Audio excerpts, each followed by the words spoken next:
The line snapped just as the sun kissed the horizon, scattering golden ripples across the water.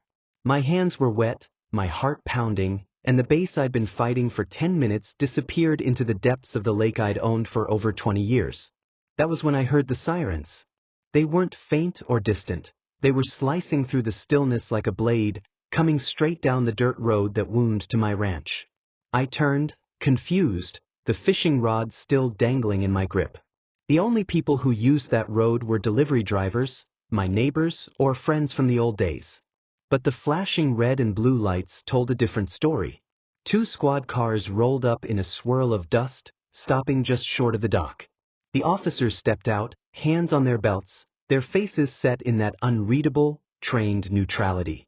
"Sir," one of them called out, "we've had a report of trespassing and illegal fishing on private property." I laughed. It wasn't a chuckle or a smirk. It was the kind of laugh you make when something is so absurd you have to check if it's real. "This is my property," I said, pointing to the 2-story farmhouse just beyond the slope, the one I'd inherited from my father. "That lake, my father dug it in 1983. I've stocked it every year since." The officer glanced at his partner, then down at a clipboard. "The HOA board president says this lake is community property. You've been warned before." I felt my stomach tighten, not from guilt, but from the kind of deep, boiling anger that comes when someone tries to rewrite your life's history. Welcome to Fenceline Story. Mention where you are watching this video from, like and subscribe for more videos like this. I had never wanted to live under a homeowners association. The ranch had been my sanctuary, 60 acres of rolling pasture, a horseshoe-shaped lake, and a weathered barn that smelled like cedar and hay. But 3 years ago, the neighborhood from the other side of the hill expanded. They formed an HOA, and somehow, through backdoor deals and legal fine print, part of my land ended up within their jurisdiction. At first, it was small things, letters in the mailbox about unsightly fencing or inconsistent lawn care, as if prairie grass could be mowed into neat suburban stripes. But I ignored them, thinking they'd realize I wasn't some tract home resident who needed telling what color to paint my shutters. I was wrong. The new board president, Charles Denton, a 52-year-old with a spotless lawn and a spotless record for getting his way, had made it his mission to integrate my ranch into the HOA's rules. He'd shown up at my door once, flanked by 2 other board members, smiling like a politician. "It's all about maintaining community standards," he'd said, as if I should be grateful. "The lake's a beautiful feature, and the community should share in its upkeep and enjoyment." Translation: they wanted it. I told him no, in every polite and then not so polite way. But Charles wasn't the kind of man to hear no and walk away. So now, standing there with the sheriff's deputies on my dock, I realized this wasn't about fishing. This was about control. About a man who believed a piece of paper from the county clerk's office gave him more claim to my family's legacy than blood and sweat ever could. "Sir," the officer said again, "we're going to need you to pack up and step away from the water until this is resolved." I could feel every muscle in my body coil tight. Step away from the water? My water? I'd spent nights here under the stars with my father before he passed. I'd taught my daughter to cast her first line here when she was 9. Now some clipboard and HOA rulebook was supposed to erase all that? What happens if I don't? I asked. My voice was calm, but inside, I was standing at the edge of a cliff, looking down into something I wasn't sure I could climb back from. The younger officer shifted uneasily. "Then you'll be cited for trespassing and non-compliance. We don't want to escalate this." Oh, but it was already escalating. As the red and blue lights reflected off the lake's ripples, I realized something. This wasn't just about my right to fish. This was about every inch of this ranch. Every tree I'd planted. Every fence post I'd hammered into the ground. If they could take the lake, they could take the pasture. If they could take the pasture, they could dictate everything.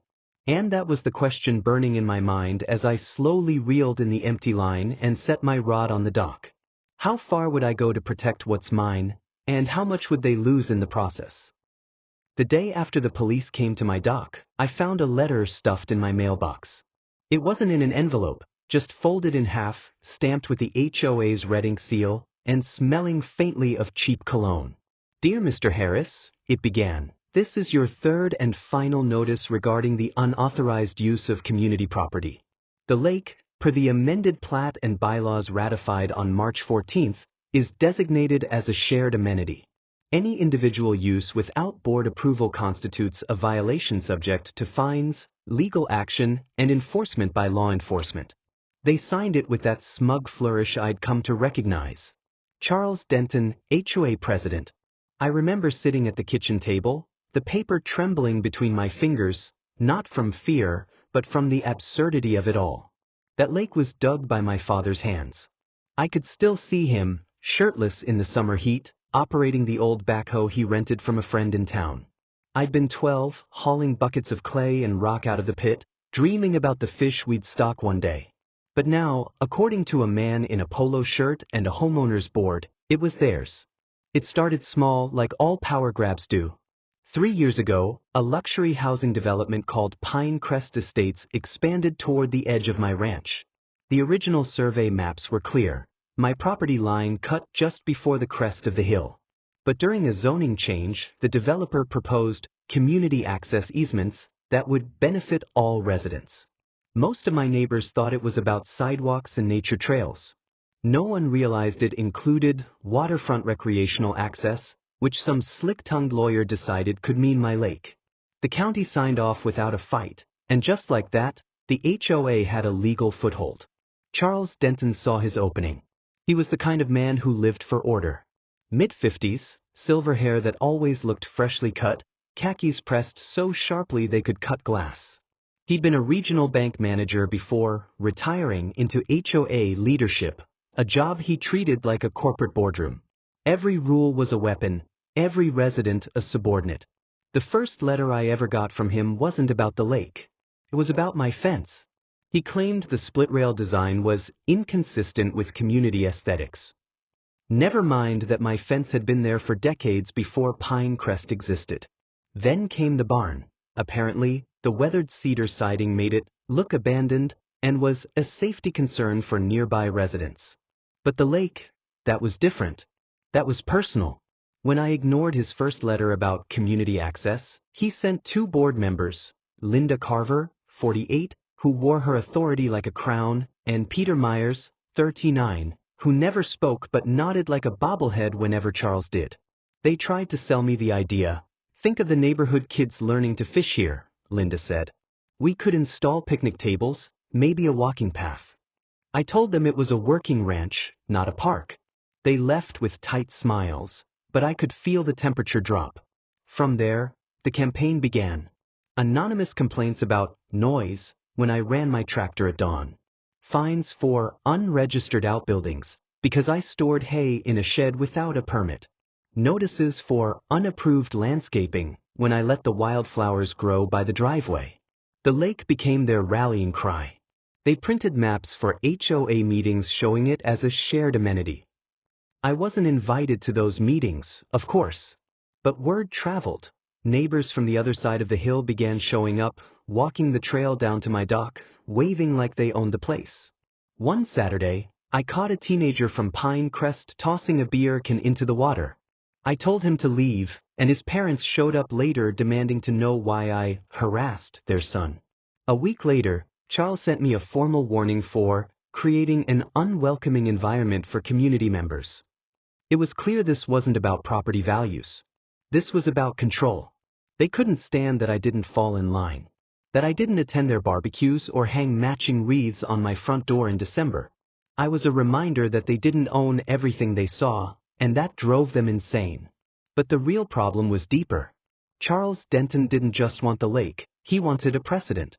If he could take something as central to my identity as that water, it would send a message to everyone else. No one is untouchable. The day the cops came to the dock, I realized something else. This wasn't going to stop with letters or fines. This was going to be a siege. And if I didn't fight back, they'd rewrite my life's story until it looked like I'd never been here at all. And that's when I started planning. By the time summer rolled in, the lake wasn't just a body of water. It was a fault line running through the whole community. Neighbors I'd known for years started avoiding me. Tom and Sarah Reynolds, who used to buy hay from me every spring, stopped waving when they drove past. At first, I thought it was coincidence. But then I overheard Sarah at the feed store telling someone, "It's a shame, really. If he'd just cooperate, things wouldn't have to get so ugly." Cooperate? That word stuck in my ribs like a splinter. The HOA meetings became theater productions. I didn't attend, but people told me about them. How Charles Denton would stand in front of a blown-up map, pointing to the lake and shaking his head like I was a squatter on stolen land. How Linda Carver would sigh dramatically about missed opportunities for community engagement.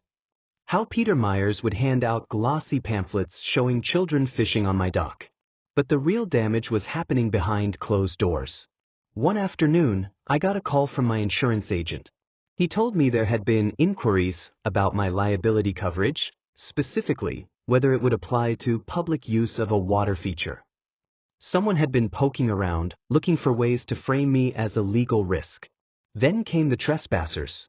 Families from Pinecrest would show up on weekends with coolers and fishing poles. When I told them the lake was private, they'd smile politely, or they'd glare, depending on the mood, and tell me the HOA said otherwise. It wasn't just awkward, it was exhausting. I couldn't step outside without wondering if someone was about to challenge me on my own land. It started eating at me. I stopped fishing. I stopped inviting friends over because I didn't want them caught in the crossfire. My daughter, Emily, who's 26 and lives 2 towns over, noticed the change when she visited. "Dad," she said, "you're letting them take more than the lake. You're letting them take you." But the worst was the night of the board's community fishing event. They didn't ask. They didn't even warn me. I came home from a supply run to find nearly 30 people scattered across the dock and shoreline, laughing, drinking, tossing lines into the water. My dock boards groaned under the weight. My gut tightened. I could almost hear my father's voice, quiet, steady, but edged with disappointment. It was no longer just a property dispute. It was a slow erasure of everything I'd built. And with every laugh that echoed over the water, I knew they were testing me, pushing to see how far I'd bend before I broke. They didn't realize I'd already decided I wasn't bending at all. The night of the community fishing event, I stood on the porch, watching the silhouettes along my shoreline. I didn't yell. I didn't storm down to the dock. I just stood there, memorizing every face I could see in the flicker of lanterns and phone screens. They thought I'd keep reacting in anger, giving Charles more ammunition to paint me as unreasonable. But anger was exactly what he wanted. What he didn't expect was patience. The next morning, I pulled the thick manila folder out from the bottom drawer of my desk. Inside were decades of records, surveys, tax receipts, even my father's original purchase agreement from 1982. I laid them out across the dining table like a general arranging maps before battle. The first step was simple: establish indisputable ownership. I hired Allison McCree, a no-nonsense property attorney in her early 40s with sharp eyes and sharper questions. She came out to the ranch 2 days later, boots crunching on gravel, and listened without interrupting as I told her everything. When I was done, she tapped the manila folder. "Legally, you're in the right. But legally doesn't always win. This is political now. You need to think like them." Thinking like them meant understanding the HOA's weak points. I started attending their meetings, not to speak, just to listen. I sat in the back, arms crossed, letting them feel my presence. I took notes on every complaint, every budget proposal, every little comment about amenity maintenance. And that's when I saw the crack in their armor. The HOA was broke. Years of overambitious landscaping projects, playground upgrades, and community beautification programs had drained their reserves. They were counting on the lake to become a revenue generator, renting it out for events, charging for fishing permits, maybe even partnering with a local tour company. Without it, their financial projections crumbled. That was the leverage I needed. I started quietly talking to residents who were tired of rising HOA dues. Some were on my side from the start, like Bill Harper, 61, who'd had his own run-ins with Charles over the color of his shed roof. Others needed more convincing. I showed them documents, pointed out line items in the budget, explained how the lake grab was really about covering the board's financial mistakes. It spread faster than I expected. By the third week, whispers about mismanagement were floating through Pinecrest like dandelion seeds in the wind. Meanwhile, Allison filed a formal cease and desist against the HOA for trespassing and unauthorized use of private property. It didn't stop them entirely, but it rattled them. The next community event mysteriously vanished from their calendar. Then I went one step further, evidence gathering. I set up trail cameras along the shoreline, angled to capture every person who stepped onto my dock without permission. I logged every instance of trespassing, every piece of litter, every sign of damage. One camera caught Charles himself, in the middle of the afternoon, using bolt cutters to remove the private property sign I'd posted. When I showed that clip to Allison, she smiled for the first time since we met. That's criminal mischief. And it's going to look real bad in court. But I wasn't stopping at court. I submitted a formal request to the county to review the HOA's amended plat that supposedly made the lake community property. Turns out, the amendment was based on a survey that didn't match the county's official records, and the signature approving it belonged to a zoning official who'd resigned in disgrace 2 years earlier over unrelated ethics violations. Allison's words echoed in my head, legally doesn't always win. But sometimes it does. By early fall, the tide was shifting. Charles still wore that confident, country club smile, but it had cracks now. He avoided my eyes at meetings. The board started cutting costs quietly, canceling the holiday light contest, deferring the playground expansion. The residents were restless. Dues had gone up again, and without the lake as their shiny new amenity, there was nothing to show for it. I didn't have to push anymore. The board's own weight was pulling them under. But I knew this wasn't over. Charles wasn't the type to back down gracefully. If I wanted this to end, I had to hit them where it hurt the most, their bank account. And I already knew exactly how to do it. The plan came together faster than I expected. It started with a single letter, one that would change everything. Allison drafted it on her firm's letterhead, the kind of paper that feels heavier in your hand, like it already carries weight in a courtroom. It was a notice of intent to sue the Pinecrest Estates Homeowners Association for trespassing, defamation, property damage, and financial loss. The damages we were seeking? $2 million. The number wasn't random. It was calculated, based on the cost of repairing dock damage, lost fish stock from overfishing during their community events, emotional distress, and punitive damages for willful misconduct. We sent copies to the board, the county, and every single homeowner in Pinecrest. The fallout was immediate. 2 board members resigned within a week. One of them, Peter Myers, sent me a sheepish text. Didn't sign up for this mess. Denton went too far. The neighborhood Facebook group, which had once been a steady stream of HOA announcements and recipe swaps, turned into a battlefield. Some residents demanded Charles step down. Others accused the board of hiding financial mismanagement for years. But Charles? He doubled down. He called an emergency HOA meeting, which I attended. The room was packed, maybe 60 residents, their voices buzzing with anger and suspicion.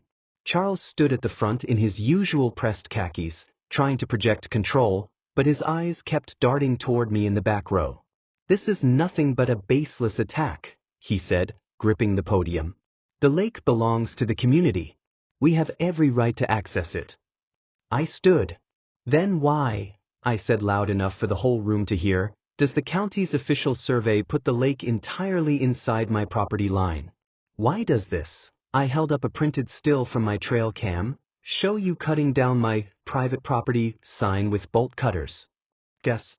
Murmurs. A couple of cell phones rose into the air, recording.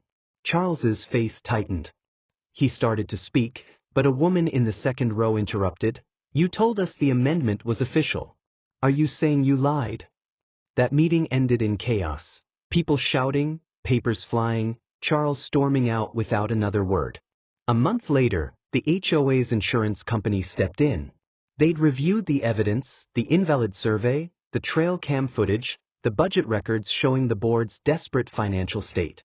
Their lawyers made an offer, settle out of court. We negotiated for weeks.